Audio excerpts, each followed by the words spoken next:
सारी जो फोन है तुम चला कैसे रहे हो? तुम तो गांव में बैठे हो, तुम तो छोटे शहरों में बैठे हो। आज के टाइम पे अगर हम बात करें, पूरी दुनिया जो है वो आर्थिक रूप से जुड़ी हुई है। युद्ध के बाद क्या हुआ, अमेरिका जो ब्रिटेन था उस पर कर्जा बहुत हो जाता है और कर्जा बहुत लग जाता है अमेरिका का। अमेरिका बहुत ज्यादा कर्ज दे देता है क्योंकि इनको पैसे की जरूरत थी। इस सिल्क रूट पर, ये जो सिल्क का रास्ता है, यहाँ से क्या हुआ करता था, यहाँ से व्यापार वगैरह हुआ करता था और बहुत सारे कमजोर लोग जो होते हैं एक साथ मिल जाते हैं। तो ऐसे ही हुआ यहाँ पे, बहुत सारे जो कमजोर देश हैं, विकासशील देश जो है वो मिल गए और इनका मेन मानना ये था कि भाई हमें हमारे संसाधनों पर जो है पूर्ण कंट्रोल चाहिए। नमस्कार दोस्तों, क्या हाल चाल, कैसे हैं आप लोग? तो स्वागत है आप सभी का हमारे इस प्यारी सी माइंड मैप की सीरीज में। तो बेटा आज हम क्या करेंगे, आज सर आप क्या करवाने वाले हो? तो आज एक बहुत ही मजेदार चैप्टर पढ़ने वाले हैं यार। हिस्ट्री का काफी टाइम से चैप्टर नहीं हुआ था, तो इस चैप्टर का नाम है भूमंडलीकृत विश्व का बनना।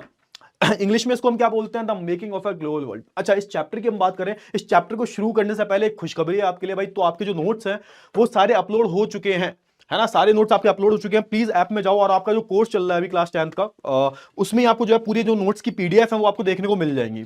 क्लियर हुआ ना? तो हाँ, आपका जो योद्धा बैच चल रहा है यूट्यूब पे, ठीक है ना, तो उसकी जहां आपको पीडीएफ मिलती है वहीं आपको जो है इस माइंड मैप की पीडीएफ देखने को मिल जाएंगी। तो जाओ ऐप पे, और जितनी भी क्लासेस हुई हैं, और ऑलमोस्ट मैंने सारे ही जो पीडीएफ है अपलोड कर दिए हैं, और जो भी रह जाएंगे वो अपलोड कर दूंगा। क्लियर हुआ? 8-10 चैप्टर जो भी पढ़ाए हैं मैंने वो सारे अपलोडेड है। तो जाओ यार, जाके डाउनलोड कर लेना, पहले पढ़ लो, ठीक है। इसकी भी मैं डाउनलोड करवा दूंगा, इसकी भी मैं अपलोड करवा दूंगा। चलिए ठीक है। अगर मैं इस चैप्टर की बात करूं, भूमंडलीकृत विश्व का बनना, बहुत ही प्यारा चैप्टर है और इस चैप्टर को हम कम से कम वक्त में पूरा करने की कोशिश करेंगे। अब देखो, ये चैप्टर जो है बहुत बड़ा चैप्टर है। आराम से अगर डिटेल में पढ़ाऊंगा 5 से 6 घंटे लग जाएंगे, है नॉर्मली भी 1-2 घंटे लग जाएंगे, लेकिन फिर भी हम सारी चीजें नहीं पढ़ेंगे। जो भी इंपॉर्टेंट चीजें हैं, है ना, उसको शॉर्ट में थोड़ा सा क्या करेंगे, रिवीजन करने वाले हैं हम। क्लियर हुआ? चलिए अब चैप्टर की शुरुआत कर लेते हैं। तो इस चैप्टर की अगर हम बात करें, भूमंडलीकृत विश्व का बनना, थोड़ा जल्दी पढ़ते हैं, ठीक है, जल्दी पढ़ते हैं, रिवीजन हो जाएगा तुम्हारा। अच्छा, अब तुमने ना एक चैप्टर पढ़ा होगा इकोनॉमिक्स में, आपकी जो अर्थशास्त्र जो है उसमें एक चैप्टर है वैश्वीकरण, है ना। अच्छा, उसकी अगर हम बात करें, ग्लोबलाइजेशन की अगर हम बात करें, तो उसमें क्या बोला जाता है, उसमें ये बोला जाता है आज के टाइम पर अगर हम बात करें, पूरी दुनिया जो है वो आर्थिक रूप से जुड़ी हुई है। जैसा आप देखो, आप एप्पल का फोन चलाते हो, सर एप्पल तो है ही नहीं, चलो कोई बात नहीं, एमआई का फोन चलाते हो, वीवो का फोन चलाते हो, अलग अलग कंपनियों का, गूगल का फोन चलाते हो, पिक्सल का, है ना। तो ये सारी जो फोन है तुम चला कैसे रहे हो? तुम तो गांव में बैठे हो, तुम तो छोटे शहरों में बैठे हो, और ये जो फोन जहां पर बनते हैं और ये कंपनियां जो है सारी बाहर की कंपनियां हैं। तो आप देश विदेशों की चीजों को इस्तेमाल कर रहे हो, क्यों कर पा रहे हो आप? तो इसका जो मेन कारण है वो है ग्लोबलाइजेशन, वो है वैश्वीकरण। और आप देखोगे वैश्वीकरण अब से नहीं है, बहुत पहले से है। तो हम जो वैश्वीकरण, आज जैसी आप दुनिया देखते हो, आज जो पूरी दुनिया है वो आर्थिक रूप से जुड़ी हुई है, ठीक है। मानते हो नहीं मानते? सर बिल्कुल मानते हैं। तो आज आर्थिक रूप से पूरी दुनिया जो जुड़ी हुई है, वो उसका जो मेन कारण है वो क्या है? तो उसका जो मेन कारण है वो हमारा वैश्वीकरण है, ग्लोबलाइजेशन है, ठीक है ना। अब उसके इतिहास के बारे में जो है इस चैप्टर में पढ़ेंगे कि भाई ये जो दुनिया आज के टाइम पर जुड़ी हुई दिखाई देती है, ये क्यों है, इसका इतिहास क्या है, कि स्टार्टिंग से ऐसे था क्या? अगर हम इतिहास की हम बात करें, इतिहास में भी दुनिया जुड़ी हुई थी। तो इन सारी चीजों के बारे में जो है बात करेंगे। क्लियर हुआ ना? चलिए, तो देखो, भूमंडलीकरण का मतलब क्या होता है? भूमंडलीकरण का सिंपल सा मतलब होता है आपस में जुड़ी दुनिया, आपस में जो एक जुड़ी हुई दुनिया। अच्छा, जुड़ी हुई दुनिया का मतलब क्या है, यहाँ पर किस तरीके से जुड़ी हुई है दुनिया? अब सोच के देखो, आप अगर एक जगह से दूसरे जगह जाते हो तो आप क्यों जाते हो? आप किसी भी जगह जा रहे होते हो तो कोई ना कोई पर्पस होता है। या तो आप घूमने जा रहे हो, है ना, ठीक है, मतलब टूरिस्ट बन के जा रहे हो, या फिर आप पढ़ाई वढ़ाई करने जा रहे हो, या फिर आप व्यापार करने जा रहे हो, या फिर अपना इलाज करवाने जा रहे हो, कुछ भी XYZ हो सकता है, उसके लिए जो है आप एक जगह से दूसरी जगह जाते हो। अच्छा, अगर मैं आज से 1000 साल पहले की बात करूं, आज से 2000 साल पहले की बात करूं, या फिर जो ईसा मसीह का जो युग था उससे पहले की अगर मैं बात करूं, तब भी आप देखोगे, तब भी क्या हुआ करता था, तब भी व्यापार होता था, तब भी लोग एक जगह से दूसरी जगह आते थे, लोग जो है तीर्थ यात्रा करने जाया करते थे। तो लोगों की आवाजाही जो है वो स्टार्टिंग से ही है, ऐसा नहीं है कि अभी से, अभी 10-50 साल, 70 साल, 80 साल से शुरू हुई है। बस एक डिफरेंस था, एक अंतर था कि पहले प्रौद्योगिकी नहीं थी, पहले टेक्नोलॉजी नहीं थी, और अब क्या है, अब जो है आप देखोगे कि टेक्नोलॉजी बहुत ज्यादा है ना, टेक्नोलॉजी प्रौद्योगिकी है। तो अब जो चीजें जो हो रही है बहुत ज्यादा फास्ट हो रही है, होती पहले भी थी और होती अब भी है, सिंपल सी मतलब है। तो यहां पर बताया गया भाई, देखो, हाँ, अगर हम बात करें प्राचीन काल की, अगर हम बात करें तो प्राचीन काल में भी दुनिया जो थी वो जुड़ी हुई थी, सारी दुनिया आपस में जुड़ी हुई थी। और आप देखोगे प्राचीन काल की जब बात होती है तो ऐसा हो ही नहीं सकता कि रेशम मार्ग की बात ना हो। रेशम मार्ग सर क्या है, इसको इंग्लिश में बोलते हैं सिल्क रूट। अब ये जो रूट था रेशम मार्ग की, अगर मैं बात करूं, ये चाइना से होकर जाता था। अब चाइना जो था, सिल्क में बहुत ज्यादा, सिल्क ऐसा बोला जाता है, सिल्क की जो उत्पत्ति हुई है चाइना से हुई है, और चाइना ने सिल्क बनाने की तकनीक को जो है बहुत दिन तक छुपा के रखा। तो आप देखोगे सिल्क रूट, एक सिल्क मार्ग जो था, एक ऐसा मार्ग था जहां से जो है सिल्क का, आप बोल सकते हो, व्यापार हुआ करता था। और ऐसा नहीं है कि सिर्फ सिल्क का ही व्यापार हुआ करता था, सिल्क के अलावा दूसरी चीजों का व्यापार भी होता था, लेकिन क्योंकि इस मार्ग से सिल्क सबसे ज्यादा जाया करता था तो इसका नाम पड़ गया रेशम मार्ग, है ना। और ये जो मार्ग था वो चीन को बाकी के यूरोपियन जो देश है, यूरोपियन देश जो है और अफ्रीका जो है, उससे जो है जोड़ा करता था। क्लियर हुआ? तो इस मार्ग को हम रेशम मार्ग बोलते थे। और आप देखोगे इस रेशम मार्ग से लोग क्या करते थे भाई, यात्रा क्या करते थे, है ना, व्यापार क्या करते थे, है ना, ये सारी जो तीर्थयात्री वगैरह जो होते थे वो जाया करते थे, अपने धर्म का प्रचार क्या करते थे। तो ये सारी जो चीजें वो हुआ करती थी। अब देखो, अब जब होता क्या, जब पूरी दुनिया जुड़ी हुई होती है, अब क्योंकि हम इतिहास के बारे में बात कर रहे हैं, अब पूरी दुनिया जब जुड़ी होती है तो आप देखोगे कि इन रास्तों से ही क्या होता है, आप देखोगे व्यापार होता है, बीमारियां फैलती हैं, धर्म का प्रचार होता है, विचारों का आदान प्रदान होता है ना। इवन जो विजय युद्ध वगैरह लड़े जाते हैं वो भी इन्हीं से लड़े जाते हैं। तो इसी के बारे में जो हम बात करेंगे कि भाई आज की जो दुनिया आप देखते हो, तो इसकी जो आप बोल सकते जड़ें जो है, इसका इतिहास जो है वो कहां तक जुड़ा हुआ है, कहां तक लगा हुआ है, कहां तक लगा हुआ है, ठीक है ना। तो याद रखना इन सारी चीजों को, क्लियर हुआ। चलिए अब थोड़ा सा हम बात करें, तो जब भूमंडीकरण होता है यानी कि पूरी दुनिया जुड़ी हुई है, और जब लोग एक जगह से दूसरी जगह आते हैं, तो लोग क्या क्या लेके आते हैं, है ना, बहुत सारी चीजें लेके आते हैं। जैसे आप जाओगे किसी और जगह पर, तो आप अपने आप को ले जा रहे हो, अपने विचारों को ले जा रहे हो, अपनी संस्कृति को ले जा रहे हो, तो आप देखोगे कि व्यापार का आदान प्रदान होता है जब दुनिया जुड़ी हुई होती है। और क्या होता है सर, है ना, विचारों का आदान प्रदान होता है। अरे भैया एक बात बताओ, ये जो विचार आए हैं, इस्लाम जो भारत में आया है, पहले था नहीं था, अब है ना, क्रिश्चियनिटी थी, ईसाई धर्म था, भारत में नहीं था, अब है। ऐसे बहुत सारे तमाम धर्म हैं जो भारत में उत्पत्ति इनकी नहीं हुई, और ऐसे बहुत सारे धर्म हैं जिनकी दुनिया में उत्पत्ति नहीं हुई, लेकिन है। जैसे हम बात करें हिंदू धर्म की, हिंदू धर्म जो है आपको पूरी दुनिया में देखने को मिल जाएगा। जैसे हम बात करें बौद्ध धर्म, तो बौद्ध धर्म की उत्पत्ति भारत से हुई, लेकिन बौद्ध धर्म जो है आपको चाइना में देखने को मिल जाएगा, जापान में, कोरिया में, आपको हर जगह जो है बौद्ध धर्म देखने को मिल जाएगा। तो यहां पे क्या मतलब है, कहने का मतलब यह है कि यहां पर विचारों का भी आदान प्रदान होता है। आपके जो विचार हैं वो एक जगह से दूसरी जगह कैसे जाते हैं, ऐसे तो जाते हैं, और आज भी होता है, कब भी होता था, है ना। लोगों का प्रवास, लोग भी जो है अपने आप को, अब लोगों का प्रवास आपको क्यों देखने को मिलता है, कोई भी कारण हो सकता है कि मान के चलो आज जो लोग हैं वो यूएस में, अमेरिका में जाके शिफ्ट क्यों हो जाते हैं, क्योंकि वहां पर उनको अच्छे मौके मिलते हैं, वहां पे नौकरी अच्छी है, कमाई अच्छी है। तो उस टाइम पर भी लोग जो है, लोगों का प्रवास हुआ करता था। क्यों हुआ करता था उस टाइम पर, कोई और कारण होगा, मे भी ऐसा होता हो कि जहां ये लोग रहते हो वहां पर बहुत ज्यादा आक्रमण होते हो, तो अपनी जान बचाने के लिए आप देखोगे बहुत सारे जो लोग हैं वो भारत में आ गए। पारसी जो कम्युनिटी है वो भारत की नहीं है ना, लेकिन भारत में शिफ्ट हो गई, आ गई हैं वो लोग, है ना, अपनी जान बचा के। तो ये सारी जो चीजें हैं वो यहां पर आपको देखने को मिलेंगी। चलिए आगे हम बात कर लेते हैं, थोड़ा सिल्क रूट की हम बात करें। मैंने ऑलरेडी बता दिया आपको, ये जो व्यापार, ये जो चाइना का व्यापार मार्ग था, और अब देखोगे कि ये चाइना को पश्चिमी देशों से जोड़ा करता था। पश्चिमी देश मतलब यूरोप से जोड़ता था, अफ्रीका से जोड़ता था, इसको हमने सिल्क मार्ग बोल दिया। अच्छा, ये आप देखोगे ये जो मार्ग है, सिल्क रूट जो है, ये बहुत पहले का है, मतलब ईसा मसीह का जो युग था उससे पहले का है ना। ये आपका बीसी में आता है, जब ईसा मसीह का जन्म नहीं हुआ था उससे पहले भी जो है इस सिल्क रूट पर, ये जो सिल्क का रास्ता है, यहां से क्या हुआ करता था, यहां से व्यापार वगैरह हुआ करता था। और आप देखोगे 15वीं सदी तक जो है ये बरकरार रहा। 15वीं सदी के बाद क्या हुआ, तो आप देखोगे सर 15वीं सदी के बाद टर्क वगैरह जो होते हैं वो उनका रूल आ जाता है। तो आप देखोगे वो वादा डालेंगे, हमारा जो लाल सागर है, रेड सी है, जो मेडिटेरियन सागर है, वहां पर जो है आप देखोगे थोड़ा सा कब्जा हो जाएगा टर्क्स का, और इस पर जो है ये बंद हो जाएगा व्यापार। मतलब जो यूरोपियन जो लोग थे, है ना, यानी कि जो पश्चिमी लोग थे, उनका व्यापार जो है वो बंद हो जाएगा। क्लियर हुआ। क्यों बंद हो जाएगा मैं आपको बताऊंगा, क्योंकि मैंने बताया आपको ऑलरेडी, जो ऑटोमन साम्राज्य जो था इसका उदय हो गया था, इसलिए जो है इस मार्ग पर, सिल्क मार्ग पे जो है व्यापार करना पॉसिबल नहीं था। ठीक है, क्लियर हुआ। चलिए अब आप देखोगे कि 15वीं सदी के बाद क्या हुआ, इस्लाम का उदय हुआ, है ना, इस्लाम का उदय हुआ। और एक तरीके के यहां पर क्या देखने को मिला, एक तरीके का यहां पर धार्मिक जो एक तनाव जो होता है यहां पर देखने को मिलता है। और आप देखोगे कि ये जो मार्ग होता है सिल्क मार्ग, तो यहां पर आप बोल सकते हो कि यहां पर रुकावट देखने को मिलती है। क्लियर हुआ, यहां यानी फटाफट हो सकती सारी चीजें क्लियर हुई। चलिए अब आगे आप देखोगे होता क्या था, पहले सिल्क मार्ग के जरिए होता क्या था, तो आप देखोगे कि जो वेस्ट हमारा यानी कि जो पश्चिम है, पश्चिमी देश जो होते थे हमसे क्या लेते थे, मसाले लेते थे। पश्चिमी देश जो हमसे मसाले लेते थे, क्लियर हो, एक थोड़ा सा गलत हो गया, कोई बात नहीं, मसाले लिया करते थे, उसके बदले वो हमको पेमेंट कैसे करते थे, सोना चांदी में जो हमको पेमेंट किया करते थे।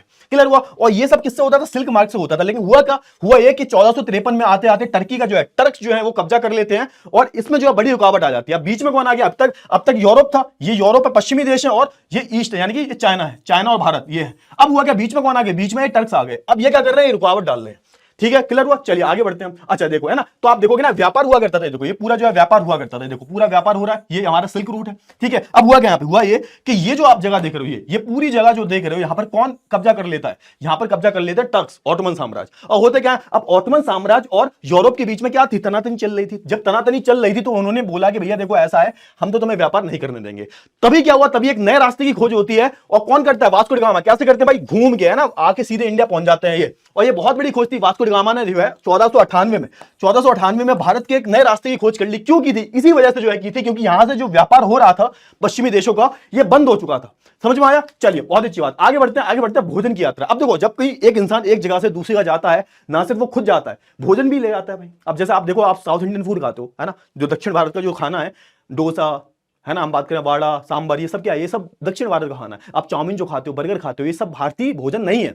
समझ में। आलू तो भारत में था ही नहीं, आलू तुम जो खाते हो भारत में नहीं था, आलू यूएस से आया, अमेरिका, पोर्तुगीज जो थे भारत में लाए हैं। ठीक है, तो सब लोग कहते हैं ना आलू सब्जियों का राजा, आलू तो भैया था ही नहीं। 15वीं शताब्दी से पहले आलू भारत में था ही नहीं। ये कौन लेके आया है, तो भाई ये हमारे देश में पोर्तुगीज लेके आए। उनको कहां मिले, तो उनको अमेरिका में मिले। तो ऐसे बहुत सारी चीजें हैं। तो तुम शकलकंदी खाते हो, बहुत सारी जो चीजें आप जो खाते हो, मक्का खाते हो, जो वो भारत में पहले नहीं हुआ करती थी। क्लियर हुआ? चलिए, तो भोजन की यात्रा की हम बात करें तो एक जगह से दूसरी जगह जब भोजन जाता है, या स्पैगेटी की हम बात करें, चाउमीन की हम बात करें, है ना, मैगी की हम बात करें, ये सब क्या है? ये सब जो है, ये सब भोजन की यात्रा है। मतलब जब कोई एक इंसान एक जगह से दूसरी जगह जा रहा है, वो ना सिर्फ खुद जाता है, अपने भोजन को भी ले जाता है, क्योंकि भोजन भी एक संस्कृति का ही हिस्सा है। हमारे हमारी संस्कृति का ही हिस्सा है ना। आप जो डेली मर्रा में, जो रोजमर्रा में चीजें करते हो, वो आपकी संस्कृति बन जाती है। तो भोजन भी हमारी संस्कृति है। तो जैसे आप देखोगे, आलू, टमाटर, मिर्च, सोया, मक्का, मूंगफली, मूंगफली सोच के देखो, मूंगफली जो सर्दियों में हम खाते हैं, मूंगफली भी हमारे भारत में नहीं थी, है ना। ये सारे जो खाद्य पदार्थ जो है भारत में इस्तेमाल नहीं किए जाते थे। क्रिस्टोफर कोलंबस जब अमेरिका गया था, तब उसको जो है सारे खाद्य पदार्थ मिले थे। उसको तब पता लगा भाई ऐसी भी चीजें हुआ करती हैं। उससे पहले इन सारी चीजों को कोई जानता भी नहीं था। आज के टाइम पर पूरी दुनिया खाती है इनको। ठीक है, फिर हम बात कर लेते हैं भाई नूडल्स की। हम बात करें तो नूडल्स जो है वो चीन से आए। चीन आज पूरी दुनिया नूडल्स खाती है भाई, है ना। इसको अलग अलग नामों से जानते हैं, स्पैगेटी वगैरह नामों से जो इसको जानते हैं, है ना। भारत में इसको सेवैयां के नाम से जानते हैं, स्पैगेटी के नाम से इसको जो इटली में जानते हैं। जैसे हम बात करें पास्ता, पास्ता कहां से आया? तो पास्ता आप देखोगे अरब से आया। अरब, अरब, है ना। पास्ता, पास्ता करते हो, पास्ता इटालियन फूड है, पास्ता अरब से आया है। अरब यात्री जो है इटली में लेके गए थे। तो ये सारी चीजें, प्लस आप देखोगे आलू, आलू की अगर हम बात करें, आलू एक ऐसा चीज है, आलू एक ऐसी चीज है जो सब्जियों का राजा माना जाता है। अब सोच के देखो, जब तक यूरोपियन लोग अमेरिका नहीं गए थे, अमेरिका की खोज जब तक नहीं हुई थी, तब तक आलू के बारे में पूरी दुनिया में किसी को पता ही नहीं था, क्योंकि अमेरिका जो था वो बिल्कुल अलग थलग था। अमेरिका में ही सिर्फ आलू हुआ करता था। और जब यूरोपियंस गए अमेरिका में, तब उनको पता लगा कि आलू ऐसी कोई चीज होती है। और जब उनको पता लगा आलू ऐसी चीज होती है, तो इससे हुआ ये कि यूरोप में जो लोग हैं उनका जीवन बदल गया। क्यों? जो स्पेशली गरीब लोग थे। क्यों? क्योंकि अब गरीब लोग जो हैं वो, क्योंकि देखो यूरोप में ज्यादातर मांस मच्छी खाई जाती है, नॉनवेज खाया जाता है। तो वहां पे आप देखोगे, वहां पे जो बहुत गरीब लोग हैं बेचारे, मांस मच्छी को खरीद नहीं पाते थे। आलू बहुत सस्ते आते हैं। तो आप देखोगे 1840 के दशक में हुआ क्या भाई? हुआ ये कि भाई आयरलैंड नाम का एक देश है आज के टाइम पर, आप देखोगे तो उस टाइम पर क्या हुआ, आयरलैंड में ये आलू पर इतने निर्भर हो गए कि एक बारी वहां पर अगर वहां पर अकाल पड़ गया, मतलब अकाल पड़ गया, मतलब वहां पर आलू की जो खेती है वो खराब हो गई। तो ये आलू पर इतना निर्भर हो गए थे कि आयरलैंड में क्या हो गया, आयरलैंड में अकाल आ गया और बहुत सारे जो लोग हैं मारे जाते हैं भूख की वजह से, है ना, भुखमरी की वजह से। तो आप देखोगे, इसको हम क्या बोलते हैं? इसको हम आयरिश अकाल बोलते हैं, याद कर लेना। मतलब आलू पे इतना निर्भर हो गए कि बेचारे मर गए हो, आलू की फसल बेकार होगी तो मर गए, भूखे मर गए। चलिए ठीक है, आगे हम बात कर लेते हैं बीमारी, व्यापार और फतह। अब सुनो यहाँ पे, अब हुआ क्या यहाँ पे? अब हुआ ये कि अब चल क्या रहा है, मतलब अभी चल क्या रहा है, पूरा सिस्टम क्या चल रहा है? हुआ ये है कि यूरोप जो है वो थोड़ा सा आगे बढ़ रहा है। यूरोप का एक जो स्वर्ण युग है वो आने वाला है। यूरोप का स्वर्ण युग, अब तक क्या था? अब तक भारत का और चाइना का स्वर्ण युग चल रहा था।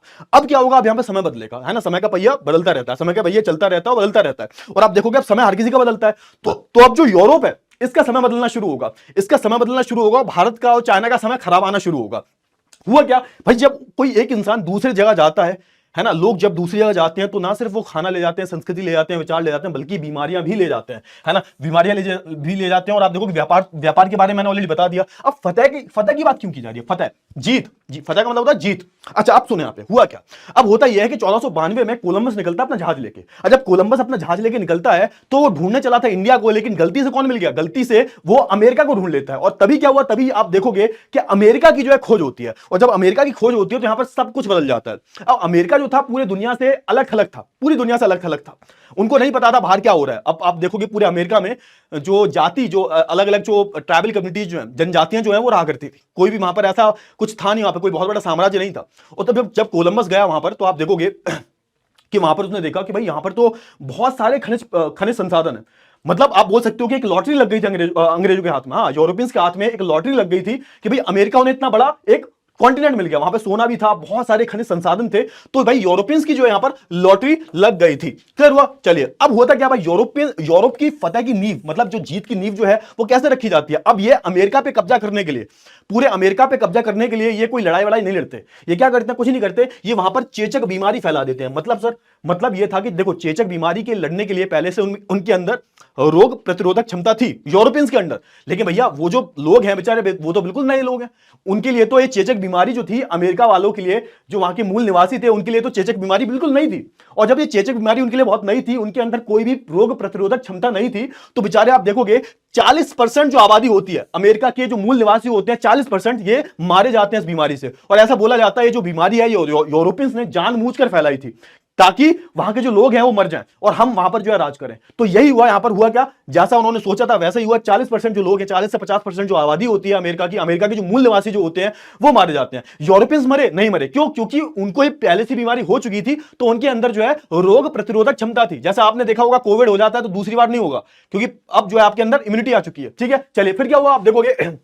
अब यूरोप की हम बात करें, उस टाइम की अगर हम बात करें जब ये सब चल रहा था, तो आप देखोगे यूरोप की हालत बहुत खराब थी। यूरोप बहुत ज्यादा गरीब देश था, वहां पे बेरोजगारी बहुत ज्यादा थी, पॉपुलेशन बहुत ज्यादा है, धार्मिक मसले बहुत हो रहे हैं, धर्म के नाम पे लोगों को मारा जा रहा है। एक तरह से आप बोल सकते हो कि धीरे धीरे जो स्वर्ण युग से पहले यूरोप की जो हालत थी वो बहुत खराब थी, है ना। लोग जो है देश छोड़ने को मजबूर हो रहे थे। तो आप देखोगे लोग जो है यहां पर क्या करने लगेंगे, लोग जो है जाना शुरू कर देंगे। कहां पर? अमेरिका में बसने शुरू हो जाएंगे। तो आज भी आप देखते हो ना, अमेरिका में, ऑस्ट्रेलिया में, कनाडा में, हर जगह आपको क्या देखने को मिलेंगे? यूरोपियंस। तो यूरोपियंस की आबादी जो है बहुत ज्यादा है। हम लोग बोलते हैं ना कि यूरोपियंस बहुत कम आ रहे, बहुत कम नहीं है। जितने भी तुम अमेरिका में लोग मिलेंगे, जितने भी ऑस्ट्रेलिया में, कनाडा में, ये सब कहां से गए हैं? ये सब यूरोप से छोड़कर प्रवास करके जो है कहां गए हैं? अमेरिका, यूएस में, अमेरिका में जाके बसे, कनाडा में जाके बसे, न्यूजीलैंड में जाके बसे, ऑस्ट्रेलिया में जाके बसे। क्यों? क्योंकि यूरोप में जो है बहुत ज्यादा समस्याएं थी। क्लियर हुआ? चलिए, अब हुआ क्या भाई? हुआ ये, चीन जो था उस टाइम पर, आप बोल सकते हो दुनिया का 30-40% जो व्यापार है वो चीन ही देखता था, है ना। भारत तो चीन का मिला के 60-70% बैठता था। चीन ने क्या किया? चीन समझ चुका था भाई यूरोपियंस की चाल, और चीन ने अपने आप को बाहरी दुनिया से जो है बिल्कुल अलग थलग कर लिया कि भैया हमें जो है कोई रिश्ता नहीं रखना, ना हम कोई चीज बेचेंगे ना खरीदेंगे। सिंपल सी बात है। और आप देखोगे कि अब विश्व व्यापार का मुख्य केंद्र कौन बन जाएगा? विश्व व्यापार का मुख्य केंद्र बन जाएगा यूरोप। सर कैसे बन जाएगा? क्योंकि देखो यूरोप के हाथ में क्या लग गया था? यूरोप के हाथ में अमेरिका लग गया है। एक सोने के अंडे देने वाली मुर्गी लग गई है उनके हाथ में। अब क्या होगा? अब यहां पर जो है अच्छे दिन शुरू होंगे यूरोप के। ठीक है, अब होगा क्या? अब यहां पर ध्यान से सुनो फटाफट से। अब हुआ ये कि 19वीं सदी आते आते चीजें बहुत तेजी से बदल रही थी। क्या बदल रही थी भाई? आप देखोगे कि बहुत सारे सामाजिक, आर्थिक और राजनीतिक रूप से बहुत सारे परिवर्तन देखने को मिल रहे थे। ठीक है सर, बहुत बहुत अच्छी बात है। आगे क्या हुआ? आगे आप देखोगे कि यहां पर जो अर्थशास्त्री जो है वो क्या मानते हैं आप देखोगे बहुत सारे जो देश हैं उनके बीच के जो समीकरण है वो बदल रहे थे, है ना। यहां पर आपको बहुत सारी लड़ाइयां देखने को मिलेंगी। और यहां पर जो अर्थशास्त्री जो है, बहुत सारे इकोनॉमिक्स जो है वो मानते हैं कि यहां पर ना आर्थिक आदान प्रदान जो 3 प्रकार से होता है। कैसे होता है सर? एक तो होता है व्यापार का आदान प्रदान, एक होता है श्रम का आदान प्रदान, एक होता है पूंजी का आदान प्रदान। जैसे आज की अगर हम बात करें तो क्या होता है बेसिकली, जैसे आप देखोगे कहीं आप दूसरी जगह जा रहे हो तो यहां तो आप पैसा लेकर तो जाओगे ना, व्यापार करोगे वहां पर, है ना। व्यापार करोगे, फिर क्या होगा? श्रम का आदान प्रदान। आप देखोगे बहुत सारे जो लोग हैं वो एमएनसी कंपनी में नौकरी करते हैं, बहुत सारे जो लोग हैं वो यूएस में चले जाते हैं, ऑस्ट्रेलिया में चले जाते हैं नौकरी करने के लिए, है ना। और फिर आप देखते हो पूंजी का आदान प्रदान होता है। आप मान के चलो कहीं आपको बिजनेस करना है, धंधा करना है ना। आप अमेरिका जाओगे तो पैसा लेके जाओगे ना, पूंजी तो लगाओगे, बाहर की कोई कंपनी आएगी पैसा तो लगाएगी। तो ये ऐसे 3 प्रकार से जो आप देखते हो आर्थिक आदान प्रदान जो होगा, है ना, दुनिया के बीच में, अलग अलग देशों के बीच में जो आर्थिक आदान प्रदान होगा वो 3 रूप में जो है होता है यहां पर। अब होता क्या? वैश्विक अर्थव्यवस्था का निर्माण। अब किस तरीके से एक पूरी वैश्विक अर्थव्यवस्था का, पूरी ऐसी अर्थव्यवस्था जो जुड़ी हुई है, वो उसका विकास होना शुरू कैसे हुआ? अब सुनो यहां पे, ध्यान से सुनना। यहां पे हुआ क्या? 18वीं सदी में जो है यूरोप की हालत बहुत खराब थी, जनसंख्या बहुत तेजी से बढ़ रही थी, बेरोजगारी बहुत ज्यादा थी। हुआ क्या यहां पर? हुआ ये कि सरकार को जो है जमींदारों के दबाव के कारण मक्के के आयात पर जो है नियंत्रण लगाना पड़ा। अब हुआ क्या? होता यह, सुनो ध्यान से, 18वीं सदी आते आते पॉपुलेशन बहुत ज्यादा थी। ठीक है सर, बहुत अच्छी बात है।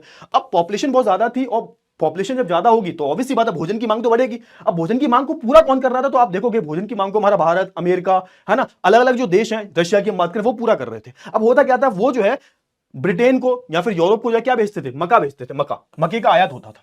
अब हुआ क्या भाई? अब जो यहां पर, मतलब मैं ब्रिटेन की बात करूं तो ब्रिटेन में जो जमींदार थे उन्होंने अपनी ही सरकार पर दबाव डाला। उन्होंने बोला कि देखो ऐसा है कि हम अपने देश के लोगों को पेट भर सकते हैं, हम यूरोप के लोगों का पेट भर सकते हैं, बाहर से मंगाने की जरूरत नहीं है, आयात करने की जरूरत नहीं है। इन्होंने अपनी सरकार पर जो दबाव डाला, है ना। और हुआ क्या? हुआ ये कि जो अब मक्का आ रहा था, जिस मक्के का आयात हो रहा था, उस पर जो है क्या लगा दिया? बैन लगा दिया। इसके फलस्वरूप हुआ क्या? ब्रिटेन में जो है भोजन की कीमतें बढ़ गई। हुआ क्या? हुआ ये कि इनके जो जमींदार थे, इन्होंने सरकार पर दबाव डाला कि भाई तुम जो है मक्के का जो तुम आयात कर रहे हो, बाहर से जो मक्का मंगा रहे हो, क्यों मंगा रहे हो? हम करेंगे ना, हमें इससे लॉस हो रहा है, हमें घाटा हो रहा है, हम अपने लोगों को जो है मक्का देंगे। लेकिन ये दे नहीं पाए। इससे हुआ क्या? उससे हुआ ये कि जब डिमांड बहुत ज्यादा होती, मांग बहुत ज्यादा है, सप्लाई है ही नहीं, है ना। तो तुम आप बोल सकते हो कि इतनी ज्यादा जो है आप बोल सकते हो कि पूर्ति नहीं कर पा रहे हो, पूर्ति बहुत कम है और डिमांड बहुत ज्यादा है। तो उससे हुआ क्या? इससे हुआ ये कि भोजन की कीमतें जो होती हैं बढ़ जाती हैं, मक्के के दाम बढ़ जाते हैं। और इससे होता क्या है? उससे होता यह है कि ब्रिटेन में भोजन की कीमतें बढ़ गई। उसके बाद जो आप देखोगे उद्योगपतियों और शहरी लोगों ने सरकार पर दबाव डाला कि यहां पर जो बहुत सारे जो आम लोग हैं उन्होंने बोला क्या कर रहे हो भाई, है ना, तुमने क्यों ये जो आयात पर जो है क्यों तुमने बैन लगा दिया? फिर हुआ क्या? फिर से सरकार पर जो दबाव डाला गया। अब सरकार पर दबाव किसने डाला? तो भाई बहुत बड़े बड़े उद्योगपति जो थे और जो आम लोग थे उन्होंने सरकार से बात किया कि भैया ये जो तुमने आयात पर जो तुमने बैन लगा रखा है, जो बाहर से मक्का आ रहा है बहुत सस्ता है, अच्छी क्वालिटी का है, तुम्हारे जो जमींदार हैं अच्छी क्वालिटी का मक्का दे ही नहीं पा रहे, तो हमारे किसान जो है अच्छी क्वालिटी का मक्का दे नहीं पा रहे, महंगा दे रहे हैं। तो ये तुमने जो बैन लगा रखा है बाहर से आयात पे, उस आयात के बैन को हटा दो। है ना। तो यहां पे क्या होता है, यहां पे फाइनली आप देखोगे कि कॉर्न लॉ हट जाता है। कॉर्न लॉ मतलब इसको क्या बोलते हैं, इसको एक नाम देते हैं, कॉर्न लॉ बोलते हैं, कॉर्न कानून बोलते हैं इसको, मक्के का कानून बोलते हैं, मक्का अधिनियम बोलते हैं इसको, याद रखना। तो मक्का अधिनियम जो है यहां पर जो ब्रिटेन की सरकार जो होती है हटा देती है। और जैसे ही मक्के का अधिनियम हटता है तो यानी कि क्या हुआ, अब जो है मक्का आएगा तो बाहर से सस्ता और अच्छी क्वालिटी का जो मक्का जो होता है वो आयात होने लगता है। और जब आयात होने लगता है तो आप देखोगे कि तो आप देखोगे यूएस में, है ना, अमेरिका में बड़े बड़े आप बोल सकते हो बंदरगाह जो थे, यहां पर क्या होता है, यहां पे बड़े बड़े खेतों को जो खाली करवाया जाता है। किसके लिए खाली करवाया जाता है, ताकि वहां पर जो अनाज की खेती हो सके। आप सोच के देखो यहां पर, अब क्योंकि यूरोप की जो मिट्टी थी इतनी ज्यादा उपजाऊ नहीं थी कि वहां पर मक्के का उत्पादन हो सके। आप देखोगे यूएस वगैरह में, है ना, यूएस वगैरह की हम बात करें, अमेरिका की बात करें, तो यहां पर आप देखोगे बड़े बड़े जगहों को खाली करवाया जाता है। बड़े बड़े जो बंदरगाह जो होते हैं, यहां पर क्या होता है, यहां पर आप देखोगे यहां पर अनाज के जो खेत जो होते हैं उनको जोड़ने के लिए ट्रेन लाइन बिछाई जाती है पूरी, जो है जैसे मान चलो बड़े बड़े बंदरगाह,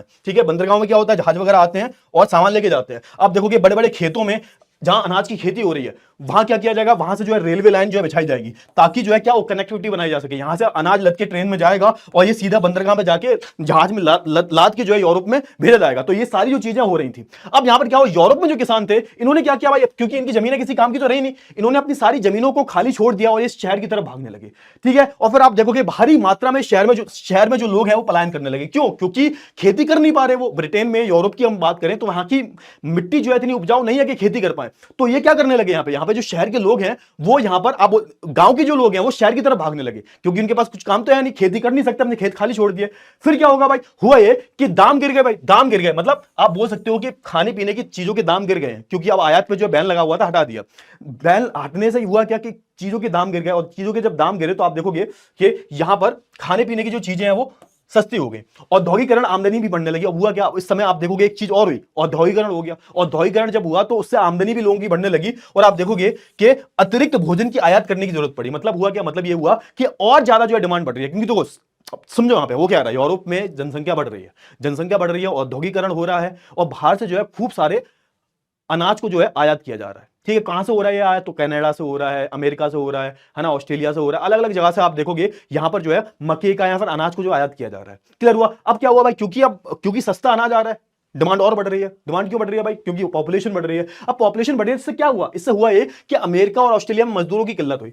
अब क्योंकि सारा जो अनाज आ रहा है कहां से आ रहा है, अमेरिका से आ रहा है, ऑस्ट्रेलिया से आ रहा है, यहां पर भी तो यूरोपियंस कब्जा करके बैठे हुए हैं। अब यहां पर क्या हुआ, यहां पर मजदूरों की किल्लत पड़ी। अब मजदूरों की जब किल्लत पड़ेगी तो क्या होगा, तो होगा ये कि लगभग यूरोप से, क्योंकि यूरोप में हालत बहुत खराब थी, यूरोप में भीड़ भाड़ बहुत ज्यादा थी, शहरों में बहुत ज्यादा भीड़ हो गई थी, तो लोग क्या करेंगे, अब लोग जो है वो अमेरिका में और ऑस्ट्रेलिया में बसना शुरू करेंगे। और जो आज आप देखते हो ना कि अमेरिका में, यूरोप में सब गोरे लोग मिलते हैं, सारे के सारे यूरोपियंस हैं। क्यों, क्योंकि इनके पुरखे जो थे वो पहले से आगे बस चुके हैं। ठीक है, क्योंकि यूरोप में हालत बहुत खराब थी, काम तो कुछ करना था। तो आप देखोगे धीरे धीरे 5 करोड़ से ज्यादा जो लोग हैं, लगभग, है ना, 5 करोड़ से ज्यादा जो लोग हैं वो जो है पलायन कर लेंगे। कहां पर भाई, ऑस्ट्रेलिया में, अमेरिका में, न्यूजीलैंड में, अलग अलग जगह पर। और आप देखोगे 1890 का दशक आते आते कृषि क्षेत्र में एक वैश्विक अर्थव्यवस्था का निर्माण हुआ। कृषि क्षेत्र में जो है आप देखोगे 1890 तक एक वैश्विक अर्थव्यवस्था का एक निर्माण हो चुका था। क्यों, क्योंकि पूरी दुनिया जो है एक दूसरे से जुड़ चुकी थी कृषि के मामले में, है ना। पूरा अनाज वनाज जो है वो अमेरिका से जा रहा है, हमारे भारत से जा रहा है। भारत तो उस टाइम पे गुलाम था, है ना, भारत तो गुलाम था उस टाइम पे। तो ये सब हो रहा है। क्लियर हुआ। चलिए आगे बात कर लेते हैं। आगे हम बात करेंगे तकनीकी भूमिका की। अगर हम बात करें भाई, तकनीकी बहुत बड़ी भूमिका। तो आप देखोगे जैसे फ्रिज नहीं बना था, फ्रिज की हम बात करें तो यहाँ पे एक एग्जाम्पल दिया गया है कि पहले फ्रिज नहीं था तो क्या था, पहले जो जिंदा जानवर जो है ले आया करते थे, जिंदा जानवर पर टैक्स बहुत लगता था। कि जब फ्रिज आ गया तो क्या हुआ, जानवरों को काट के ले जाने लगे तो उस पर टैक्स नहीं लगता था। तो मांस सस्ता था, मांस जब सस्ता हुआ तो लोग भी खा रहे थे, मतलब लोग प्रॉपर तरीके से खा रहे थे। तो यहां पे ये बताया गया है कि तकनीक जब अच्छी होती है, मतलब तकनीक की भूमिका कितनी बड़ी रही है कि जब फ्रिज नहीं था तब जो है जिंदा जानवर लाए जाते थे, उस पर टैक्स बहुत लगता था। तो अंत में आप देखोगे मांस बहुत ज्यादा महंगा था, लोग खा नहीं पाते थे। जब फ्रिज आ गई तो यहां पर काट के लाया जाता था, काट के जो है जानवरों को लाते थे तो उस पर टैक्स कम लगता था। तो अब आम लोग भी जो है मांस खा पा रहे थे। क्लियर हुआ, ये सारी चीजें हुई। अब क्या हुआ, यूरोप की बात, अब हम अफ्रीका की बात कर लेते हैं। पूरे अफ्रीका जो पूरा महाद्वीप है इसको भी गुलाम बनाया गया था। अब जब इसको गुलाम बनाया गया तो आप देखोगे कि इसको गुलाम बनाने के बाद इस पर भी बहुत ज्यादा सितम ढाया गया। अब जो लोग थे ना अफ्रीका के, वो बहुत ज्यादा क्या थे, बहुत ज्यादा चिल थे, है ना। जैसे अंग्रेज आए तो आप देखोगे ये पहली बात तो काम नहीं करते थे किसी के अंडर में। तो अब जब काम नहीं करेंगे टैक्स कैसे देंगे, है ना, टैक्स तो उसी में से देंगे ना जो काम करेंगे। तो आप देखोगे कि अंग्रेजों ने क्या किया, अंग्रेजों ने यहां पर बहुत सारी जो चीजें की, क्या की भाई, सबसे पहली चीज उन्होंने क्या की, इन सबको जो है खानों और खदानों बगानों में जो है लगा दिया काम के लिए। फिर क्या किया है ना इन्होंने, एक जो है उत्तराधिकारी कानून को पारित कर दिया। मतलब क्या हुआ, मतलब ये हुआ कि तुम्हारे चार भाई हो, 5 भाई हो, 6 भाई हो, सिर्फ एक को जो है क्या मिलेगी, एक को जो है प्रॉपर्टी मिलेगी। अब जब एक को प्रॉपर्टी मिलेगी तो बाकी के जो भाई उनको काम करना पड़ेगा, और टैक्स बहुत ज्यादा लगा दिया था इन्होंने। फिर आप देखोगे कि यहां पर खान और खदानों में जो लोग बगानों में जो काम करते थे उनको बाहर निकलने की परमिशन नहीं थी, वो जो है अपने अपने ही लोगों से जो है नहीं मिल सकते थे। और आप देखोगे यहां पर एक चीज और लागू की गई, यहां पर बहुत सारे जो गुलाम थे बेचारे उनको जो है भेजा गया। तो ये यहां पर इन्होंने क्या किया, यहां पर इस तरीके से अफ्रीका पे जो है कब्जा किया उन्होंने, है ना, लोगों को मजबूर किया, क्लियर हुआ, और टैक्स बहुत ज्यादा लगा दिया। फिर आगे क्या हुआ, आगे इन्होंने एक काम और किया, एक बीमारी है जो कि मवेशियों में फैला दी इन्होंने, रिंडरपेस्ट। रिंडरपेस्ट एक बीमारी जो थी, अब क्योंकि अफ्रीका के जो लोग थे वो मवेशियों पर ही निर्भर थे, मवेशियों के दूध वगैरह बेचते थे, मवेशियों के जो सागो सामान जो है वो बेचा करते थे। अब क्या हुआ, इन्होंने किया है कि रिंडरपेस्ट जो बीमारी है वो मवेशियों में फैला दी, और आप देखोगे पूरे अफ्रीका में 90% जो है ना, 90% जो मवेशी जो होते हैं वो मर जाते हैं। अब क्योंकि वहां के जो लोग थे वो मवेशियों पर ही निर्भर थे अपनी जो आर्थिक जरूरतों के लिए, तो वहां पर पूरी तरह से जो है बर्बाद हो जाते हैं, और इसी तरह से जो है पूरे अफ्रीका को जो है गुलाम बना लिया। इसके बाद हम बात करें भारत से अनुबंधित श्रमिकों का प्रवास। अब हुआ क्या, अब यहां पर भारत में क्या हुआ, भारत में उस टाइम भारत जो है गुलाम बन चुका था, भारत की अर्थव्यवस्था भी चरमरा गई थी। और आप देखोगे बहुत सारे जो अनुबंधित, इसको हम बंधुआ मजदूर भी बोलते हैं, है ना, इनको खरीदा जाता था, इनको बंधुआ मजदूर बोलते हैं, इनको जो है झूठा झांसा देके खरीदा जाता था, और आप देखोगे अलग अलग महाद्वीपों पर भेजा जाता था। जैसे हम बात करें गुयाना, सूरीनाम, फिजी, मॉरिशस, है ना, जो कैरिबियन आइलैंड जो है यहां पर जो है इनको भेजा जाता था। तो आप देखोगे आज भी कई सारे जो भारतीय जो है वहां पर आपको देखने को मिल जाएंगे। गुलामी के इस नए रूप को जो है 1921 में समाप्त कर दिया गया, मतलब ये जो बंधुआ मजदूरी जो थी उसको 1921 में जो है समाप्त कर दिया गया। फिर आगे हम बात कर लेते हैं, अच्छा, विदेशों में भारतीय व्यवसाय। अब कुछ भारतीय व्यवसाय जो थे, जैसे हम बात करें, है ना, शिकारीपुरी श्रॉफ की हम बात करें, नट्टू कोट्टई चिट्यार की अगर हम बात करें, तो ये इन दोनों की अगर हम बात करें, ऐसे कई सारे जो आपको व्यवसाय देखने को मिलेंगे जो काफी अच्छा जो परफॉर्मेंस दे रहे थे, जो अंतरराष्ट्रीय जो बाजार था, है ना, आयात निर्यात के जो काम थे उनमें अच्छा खासा जो इनकी पूंजी लगी हुई थी। तो कुछ आपको जो भारतीय व्यवसाय भी देखने को मिलेंगे, इनका खुद का ही एक सिस्टम होता था, है ना, पैसे के लेन देन करने के लिए इनका खुद का ही जो एक परिष्कृत सिस्टम जो है, परिष्कृत जो सिस्टम जो है, एक पूरे प्रॉपर तरीके से एक पूरी प्रणाली जो है पैसे को भेजने की, लेन देन करने की, इन्होंने जो है डेवलप कर रखी थी। इतना बड़ा नाम थे उस टाइम पर देखा जाए तो, ठीक है। फिर हम बात कर लेते हैं भारतीय व्यापार, उपनिवेश और वैश्विक। अब भारत पर इस चीज का क्या असर पड़ा, क्योंकि भारत बहुत गुलाम था। अब भारत जब गुलाम था बेटा, तो उन्होंने क्या किया, तो आप देखोगे कि स्थानीय उत्पादकों को जो है ब्रिटिशर्स ने बिल्कुल बर्बाद कर दिया, ठीक है। जैसे आप देखोगे भारत से आने वाला कॉटन के कपड़ों पर जो है प्रतिबंध लगा दिया। आप जैसे देखोगे पहले क्या था, पहले हमारा जो कपड़ा जो था, हमारे जो कपड़े जो थे बहुत ज्यादा फेमस थे, बहुत ज्यादा यूरोप में मांग थी। अब क्या हुआ, यूरोप में औद्योगिकरण हो गया, मशीन से कपड़े बन रहे हैं। तो वहां के जो लोग हैं, वहां के जो उद्योगपति हैं, उन्होंने अपनी सरकार पर दबाव डाला कि जो भारत से कपड़ा आ रहा है उस पर क्या लगा दो, प्रतिबंध लगा दो। अब क्या हुआ बेचारा, हमें तो बहुत नुकसान हुआ। अब क्या, दूसरी तरफ हम क्या थे, गुलाम थे। दूसरी तरफ जब हम गुलाम थे तो आप देखोगे पहले क्या था, पहले हम बहुत सारा जो है ना, बहुत सारा क्या करते थे, बहुत सारा निर्यात करते थे, है ना। भारत के निर्यात में 30% हिस्सा जो कॉटन की कपड़ों का था। 1815 में गिरकर 15% हो गया। मतलब हम जो कपड़ा भेज रहे हैं वो 1800 में 30% था जो भेज रहे हैं कपड़ा, और जो गिरकर कितना हो गया, 15% हो गया। कब, 1815 में, और 3% रह गया 1870 में। मतलब कहने का यह है कि 70 सालों में ये 30% से घटकर, है ना, कितना आ गया, 3% पे आ गया। और वहीं आप देखोगे उल्टा क्या हुआ, उल्टा ये हुआ कि जो कच्चा कॉटन है, कच्चा कपास जो है, उसका क्या हो गया, उसका निर्यात बढ़ गया। मतलब वो क्या करते थे बेसिक, समझो यहां पे, वो हमसे कच्ची कपास लेते थे और उसका कपड़ा बना के हमको ही बेचते थे। समझ में आया। तो ये सब जो है हो रहा, तो आप देखोगे इस तरीके से पूरा हमारा जो कपड़ा मार्केट जो होता है, कपड़ा बाजार जो होता है, पूरी तरह से जो है ध्वस्त हो जाता है। क्लियर हुआ, चलिए बहुत अच्छी बात है। अब एक चीज और देखोगे, इस टाइम पर क्या हुआ, जैसे जैसे आप देखोगे कि भाई जो हमारे कॉटन का कपड़े का जो निर्यात था वो कम हो रहा था, वैसे वैसे आप देखोगे कुछ और चीजों का निर्यात बढ़ रहा था। जैसे हम बात करें, है ना, निर्यात किए गए इंडिगो की हम बात करें, नील की हम बात करें, तो इन सबका जो निर्यात बढ़ रहा था। भारत में जो है ये लोग जबरदस्ती नील की खेती करवाया करते थे, अफीम की खेती करवाते थे, है ना, अफीम को चाइना में बेचते थे। ये सारी चीजें हुई। चलिए अब हुआ क्या भाई, अब महायुद्ध आ गया। अब जो होगा क्या, अब होगा भाई युद्ध। अब युद्ध होगा। अब युद्ध में हुआ क्या, युद्ध प्रथम विश्व युद्ध, है ना, द्वितीय विश्व युद्ध, तृतीय विश्व युद्ध, है ना। तृतीय विश्व युद्ध तो हुआ नहीं है, 2 युद्ध हुए। अब उन 2 युद्धों की अगर मैं बात करूं तो 2 युद्धों में दोनों तरफ जो है यूरोप, आप बोल सकते हो यूरोप जो था भागीदार था। यूरोप के बहुत सारे जो देश हैं, फ्रांस, ब्रिटेन, जर्मनी, ये सब जो भागीदार थे। और प्रथम विश्व युद्ध हुआ। प्रथम विश्व युद्ध के दौरान आप देखोगे बहुत बुरी तरह से जो है दुनिया पूरी तरह से जो है, दुनिया की पूरी अर्थव्यवस्था जो है बहुत बुरी तरह से निस्तनाबूद हो जाती है। बहुत बुरी तरह से जो है लोगों पर इसका जो असर पड़ता है, लाखों लोग मारे जाते हैं, और आप देखोगे आर्थिक और राजनीतिक अस्थिरता आ जाती है पूरी दुनिया में, पूरी दुनिया की अगर मैं बात करूं। चलिए बहुत अच्छी बात है। अच्छा, अब यहां पे देखो कि प्रथम विश्व युद्ध का फायदा कहीं ना कहीं भारत को हुआ। क्योंकि प्रथम विश्व का फायदा भारत को क्यों हुआ, क्योंकि आप देखोगे भारत में बहुत सारी चीजों की डिमांड है। अब क्योंकि जो ब्रिटेन जो था व्यस्त था युद्ध में लड़ने में, है ना, तो यहां से बहुत सारी जो चीजों की डिमांड जो है भारत से बढ़ गई थी। भारत से बहुत सारी चीजें जो है वो बन के जा रही थी। कहने का मतलब यह है प्रथम विश्व युद्ध का फायदा जो है भारतीय व्यापारियों को बहुत हुआ। और इस टाइम पर आप देखोगे कि यहां पर जो ब्रिटेन होता है, फ्रांस होता है, जो उस टाइम पर बहुत बड़ी ताकतें थी, इनकी ताकतें थोड़ी थोड़ी कम होने लगती है। आर्थिक रूप से ये लोग कमजोर हो जाते हैं। क्यों, क्योंकि प्रथम विश्व युद्ध में व्यस्त थे। फिर आप देखोगे युद्ध के समय क्या था, युद्ध के समय जो है ब्रिटेन में चीजों की जो मांग तेजी से आई थी, क्योंकि युद्ध में तो भाई चीजों की मांग रहती है, लेकिन जैसे ही युद्ध खत्म हुआ वैसे आप देखोगे मांग में गिरावट आती है, 20% से जो मांग है वो कम हो जाती है, और बहुत सारे जो लोग हैं, क्योंकि मांग कम हो गई तो नौकरी भी चली जाएगी। अब नौकरी जब काम ही नहीं होगा तो नौकरी किस बात की रहेगी। तो जब युद्ध हो रहा था तब तो डिमांड थी चीजों की, और जैसे ही ब्रिटेन में है ना, जैसे युद्ध खत्म हुआ तो डिमांड भी कम हो गई, और आप देखोगे 20% जो कामगार थे, इनकी कामगार जो थे यानी कि जो श्रमिक लोग थे, इनकी नौकरी चली गई। और आप देखोगे युद्ध के बाद क्या हुआ, अमेरिका जो ब्रिटेन था उस पर कर्जा बहुत हो जाता है, और कर्जा बहुत लग जाता है अमेरिका का, अमेरिका बहुत ज्यादा कर्ज दे देता है क्योंकि इनको पैसे की जरूरत थी। दूसरी तरफ आप देखोगे जापान और भारत को जो है फायदा मिला इस चीज का, जापान और भारत को फायदा मिला। और आप देखोगे कि अब जब युद्ध खत्म हुआ तो ब्रिटेन जो है, ब्रिटेन को जापान के साथ कंपटीशन करने में बहुत ज्यादा दिक्कत हो रही थी, किधर हुआ ना, ये सारी चीजें चल रही थी। अब हुआ क्या, अब हुआ ये कि अमेरिका अब जो होगा ये बड़ी शक्ति के रूप में उभरेगा, अमेरिका एक बहुत बड़ी शक्ति के रूप में उभरेगा। और आप देखोगे कि अमेरिका की जो अर्थव्यवस्था जो है उसमें बहुत उछाल देखने को मिलेगा। इसमें होगा क्या, होगा ये कि 1920 के दशक में बड़े पैमाने पर जो है अमेरिकी अर्थव्यवस्था में जो उछाल आएगा, उत्पादन बहुत ज्यादा होगा। और यहाँ पे मतलब एक एग्जांपल दिया गया है कि जो फोर्ड मोटर्स के जो मालिक थे हेनरी फोर्ड, इन्होंने एक नया तरीका निकाला भाई, असेंबली लाइन मेथड, जिससे हुआ क्या, इन्होंने मास प्रोडक्शन किया, बहुत बड़े स्तर पर प्रोडक्शन किया। और जब प्रोडक्शन बहुत ज्यादा किया तो उसकी कॉस्ट कमाई, लागत कमाई। तो आप देखोगे कि लोग जो है जब ज्यादा प्रोडक्शन करेंगे, ज्यादा लोगों की जरूरत पड़ेगी तो नौकरी बहुत ज्यादा मिलेगी, जब नौकरी ज्यादा मिलेगी तो लोगों के पास पैसा आएगा, जब लोगों के पास पैसा आएगा तो लोग खर्च भी करेंगे। तो इसी लाइन पर आप देखोगे कि यहाँ पे बड़े बड़े पैमाने पर जो है चीजों का उद्योग किया जाता है, और इसकी शुरुआत हमारे हेनरी फोर्ड साहब ने की थी। और आप देखोगे 1923 में अमेरिका के अन्य हिस्सों में पूंजी निर्यात करना शुरू किया और सबसे बड़ा जो विदेशी साहूकार बन गया। और आप देखोगे कि अमेरिका जो होता है ना, अमेरिका दूसरों को लोन भी देना शुरू करता है, जर्मनी को लोन देता है, जर्मनी की हालत बहुत खराब थी, जर्मनी को लोन दिया, ब्रिटेन को लोन दिया, फ्रांस को लोन दिया। तो एक तरीके का अंतरराष्ट्रीय साहूकार बन जाता है अमेरिका, और सबको जो है लोन दे देता है। लेकिन हुआ क्या भाई, हुआ ये कि भैया देखो जितने जल्दी उठते हो उतनी जल्दी गिरोगे। हुआ ये कि 1929 में जो है एक महामंदी आई है ना, 1929 में हुआ क्या, इनका जो स्टॉक मार्केट जो होता है क्रैश कर जाता है, और आप देखोगे कि सप्लाई बहुत ज्यादा हो जाती है। मैंने बोला ना कि प्रोडक्शन कर रहे हैं ये लोग, बहुत ज्यादा सप्लाई कर रहे हैं। अब हुआ क्या, हुआ ये कि सप्लाई इन्होंने बहुत ज्यादा कर दी, चीजें बन बहुत रही है, प्रोडक्शन बहुत हो गया, उत्पादन बहुत ज्यादा हो गया, और उत्पादन ज्यादा हो गया लेकिन उसकी मांग नहीं थी। और इसी के चलते क्या हुआ, इसके चलते ये हुआ कि कीमतें गिर जाती हैं, कीमतें इतनी गिरती हैं किसानों को सबसे ज्यादा नुकसान होता है। अमेरिका के जो किसान थे बेचारे, ये तो डूब जाते हैं। अब हुआ क्या, अब हुआ ये कि बैंक, अब क्योंकि यहां पर हुआ क्या, इस टाइम पर आप देखोगे कि यहां पर जो बैंक हैं नए नए सिस्टम लेके आए कि भाई तुम लोन लो है ना, ईएमआई पे करो है ना, होता है ना कि किस्तों पे ले लो, किस्तों पे है ना, सुना होगा तुमने, घर ले लो किस्तों पे, किस्तें भरते रहना।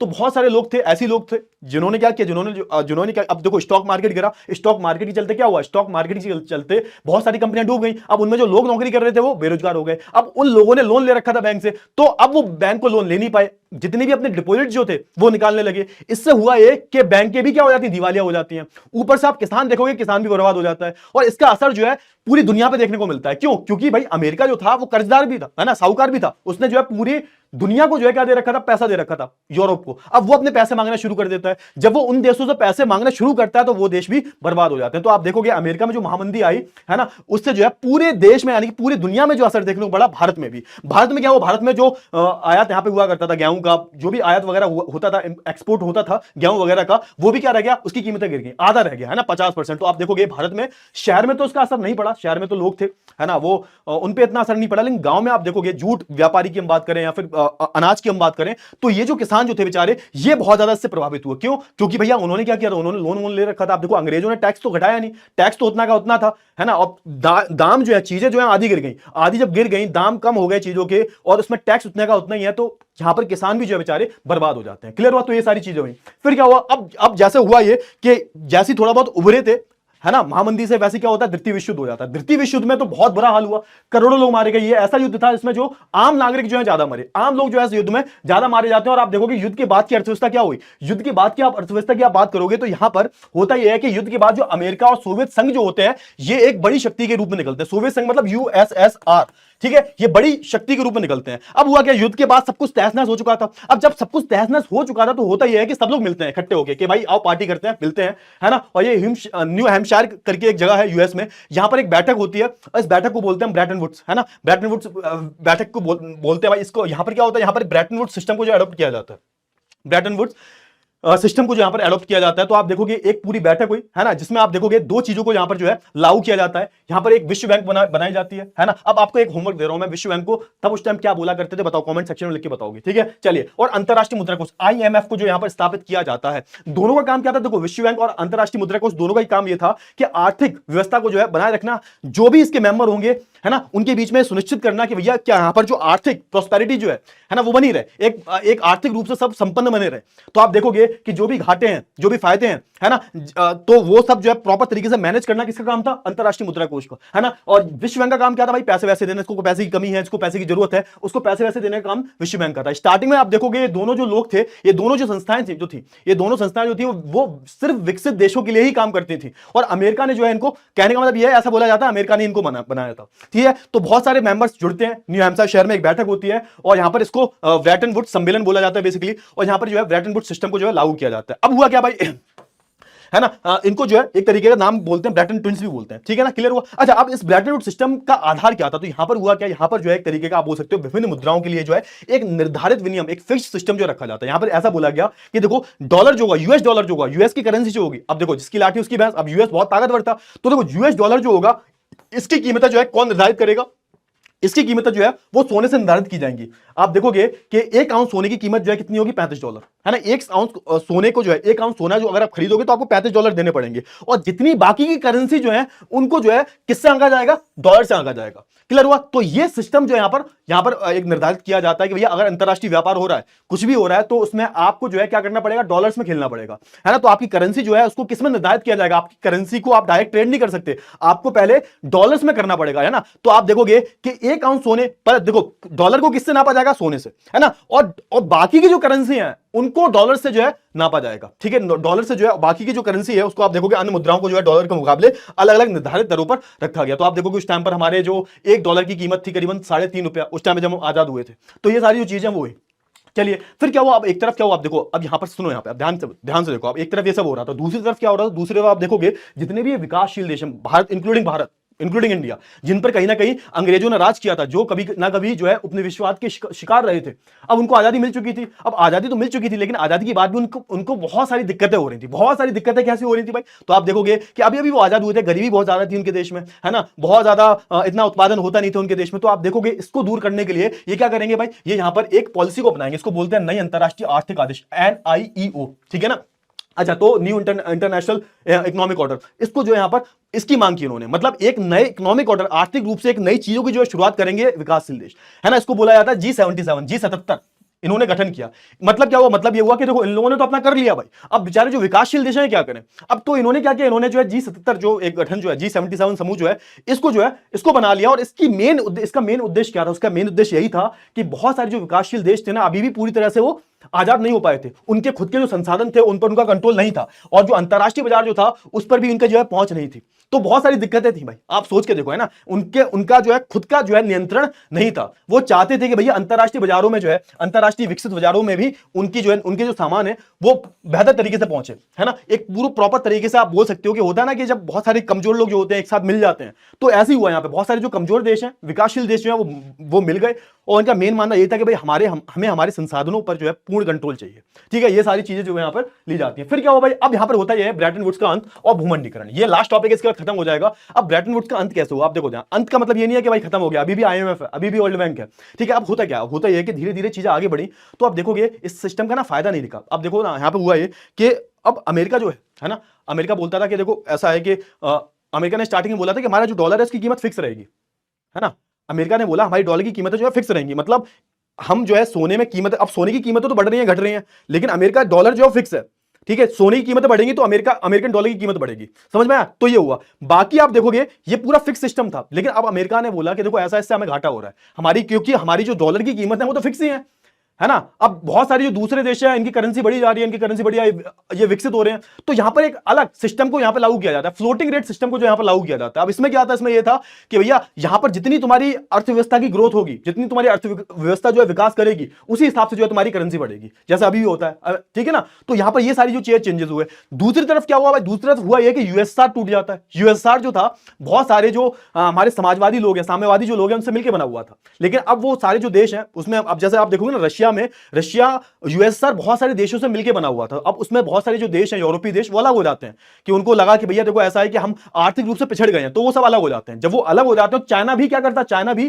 जो याद करो, चाइना ने अपने आप को आइसोलेट कर लिया था, बिल्कुल, है ना, अलग थलग कर लिया था। चाइना ने भी जो व्यापार है वो पूरी दुनिया के लिए खोल दिया, है ना, अपने जो देश के जो व्यापार जो है वो पूरी दुनिया के लिए खोल दिए। अब क्या होगा यहां पे, आप सुने यहां पे क्या होगा, अब होगा ये कि बहुत सारी जो बड़ी बड़ी कंपनियां जो है, बहुत बड़ी बड़ी जो एमएनसीज, बहुराष्ट्रीय कंपनियां जो है, वो कहां जाएंगी, अब वो जो है विकासशील देशों में जाएंगी। अब यहां से जो है चाइना का और भारत का ग्रोथ होना शुरू होगा। क्यों? क्योंकि आप देखो होता क्या, विकसित देशों में जो लोग जो होते हैं कम पैसों में काम नहीं करते, ज्यादा पैसों में काम करते हैं। तो आप देखोगे बहुत सारी जो चीजें होंगी, उत्पादन जो होगा वो चाइना में, भारत में जो है शिफ्ट हो जाएगा। चाइना, भारत और दूसरी जो एशियाई देश है, जो विकासशील देश है, उनमें शिफ्ट हो जाएगा। क्लियर हुआ? तो यहां पर हुआ क्या, हाँ, दूसरी चीज ये भी हुई कि अब तक क्या था, अब तक आईएमएफ, वर्ल्ड बैंक जो था, वो सिर्फ किसकी हेल्प करता था, किसकी मदद करता था, सिर्फ और सिर्फ जो है विकसित लोगों की मदद करता था, सिर्फ और सिर्फ जो है विकसित लोगों की मदद करता था। अब वो जो है विकासशील लोगों की, विकासशील जो देश है उनकी भी जो है मदद करेगा।